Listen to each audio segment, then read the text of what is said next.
شہیدوں کے علاوہ دوسرے لوگ جو اللہ اور رسول سے سچی محبت رکھنے والے ہیں مرنے کے بعد وہ بھی زندہ رہتے ہیں۔ 1933 عیسوی کا واقعہ ہے کہ عراق پر حکمرانی کے زمانہ میں شاہ فیصل کو حضور پاک صلی اللہ علیہ وسلم کی جلیل القدر صحابی حضرت حذیفہ رضی اللہ تعالی عنہ کی خواب میں زیارت ہوئی۔ اسی حالت میں شاہ فیصل سے فرمایا کہ میں رسول اللہ صلی اللہ علیہ وسلم کا صحابی حذیفہ ہوں۔ مجھے اور حضرت جابر بن عبداللہ کو اپنی قبروں میں بے انتہا تکلیف پہنچ رہی ہے۔ ہم دونوں کو موجودہ قبروں سے نکال کر دریائے دجلہ سے کچھ فاصلہ پر دفن کیا جائے۔ میری قبر میں پانی آ رہا ہے اور جابر کی قبر میں بہت زیادہ نمی ہے۔ شاہ فیصل بیدار ہوا تو حکومت کے کاموں میں اس طرح مصروف ہو گیا کہ وہ رات کے خواب کی ہدایت بالکل ہی بھول گئی۔ دوسری رات میں حضرت حذیفہ نے پھر اسی طرح ہدایت فرمائی، مگر اس زمانہ میں ملکی اور سیاسی معاملات میں اس قدر پیچیدگی پیدا ہو گئی تھی کہ شاہ فیصل جلد مقدس جسموں کو نئی قبروں میں منتقل نہ کر سکے۔ اس کے بعد حضرت حذیفہ رضی اللہ تعالیٰ عنہ نے خواب میں عراق کے مفتی اعظم کو اس طرف توجہ دلائی اور بتایا کہ وہ دوبارہ شاہ فیصل کو بھی اس کے لیے ہدایت کر چکے، مگر ابھی تک اس پر عمل نہیں ہوا۔ اس لیے تم شاہ فیصل کے پاس جا کر کہو اور ان کی رائے سے کیا کرو، ان کی رائے سے ہمارے جسموں کو مناسب مقام پر منتقل کیے جانے کا انتظام کرو۔ حضرات دوسرے دن صبح پیدا ہوتے ہی مفتی اعظم نوری سعید پہلے وزیر اعظم عراق کے پاس پہنچے اور ان کو اپنے ساتھ لے کر شاہ فیصل کے سامنے بیان کیا۔ شاہ فیصل نے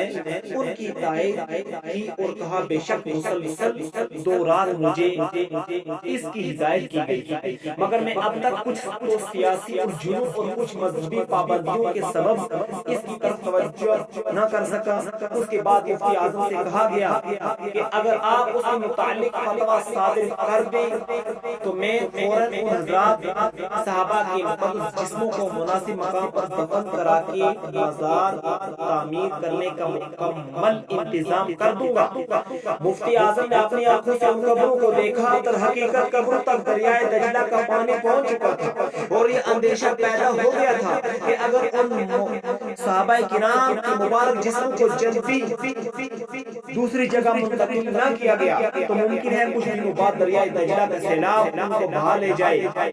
اس اندیشہ کے پیش نظر مفتی اعظم نے صحابہ کرام کے جسموں کو دوسرے مقام پر دفن کرنے کا فتویٰ دے دیا اور اخبارات کے ذریعے اس کا اعلان ہو گیا کہ خاص عید الاضحیٰ کے دن بعد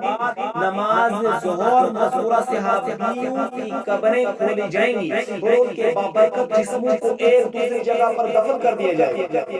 حضرات محترم، اخبارات میں اعلان چھپتے ہی یہ خبر پوری دنیا عرب میں پھیل گئی۔ حج کا زمانہ تھا، دنیا کے چاروں طرف سے توحید و رسالت کے پروانے فریضہ حج کی ادائیگی اور زیارت روضہ انور کی غرض سے مکہ معظمہ اور مدینہ طیبہ میں حاضر تھی، لیکن چونکہ خاص عید الاضحیٰ کے دن صحابہ کے جسموں کو منتقل کیا جانے والا تھا، اس لیے جو لوگ حج کرنے گئے تھے وہ اس موقع سے شرف اندوز نہیں ہو سکتے تھے، تو شاہ عراق سے درخواست کی گئی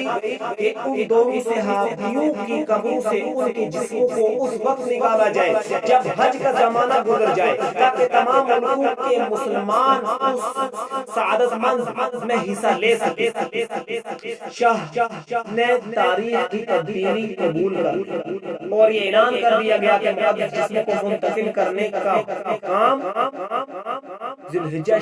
کی 20 تاریخ کو انجام دیا جائے گا، اور ساتھ ہی ایسا انتظام کر دیا گیا کہ دریائے دجلہ کا پانی ان قبروں کو کافی مزید نقصان نہ پہنچا سکے۔ حسب اعلان 20 ذی الحجہ کی صبح ہوئی اور 20 تاریخ کو لاکھوں مسلمانوں کا عظیم الشان اجتماع ان صحابہ کرام رضی اللہ تعالی عنہما کی قبروں کے گرد ہو گیا۔ تمام مسلمانوں کی موجودگی میں جب دونوں صحابیوں کی قبریں کھولی گئی تو واقع حضرت حذیفہ رضی اللہ تعالی عنہ کی قبر شریف میں پانی آ رہا تھا اور حضرت جابر بن عبداللہ کے مزار مبارک میں بھی غیر معمولی نمی دیکھی گئی۔ جب قبر سے مقدس جسم نکالے گئے تو لوگوں نے دیکھا کہ 1300 سال کی لمبی مدت گزر جانے کے باوجود بھی جسم بالکل تر و تازہ ہے اور عجیب و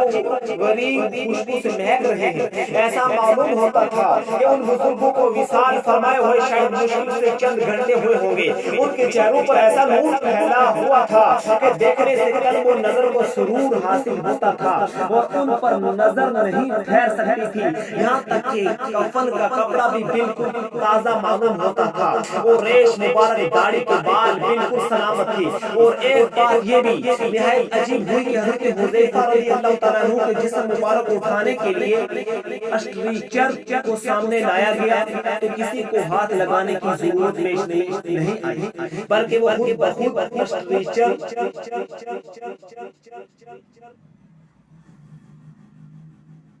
خود بخود کیا ہوا اسٹریچر پر آ گیا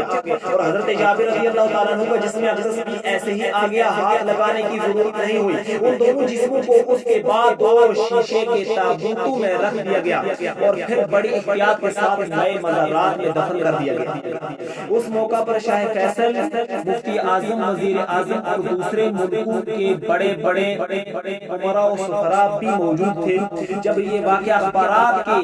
صفحات پر آیا تو ساری دنیا کو یہ حقیقت تسلیم کرنی پڑی کہ اللہ کے محبوب بندے بعد از وصال بھی زندہ رہتے ہیں۔ کیا کرتے ہیں؟ زندہ رہتے ہیں۔ آسی شہید عشق ہو مردہ نہ جانیو، آسی شہید عشق ہو مردہ نہ جانیو، مر کر ملی ہے زندگی جاویدہ مجھے۔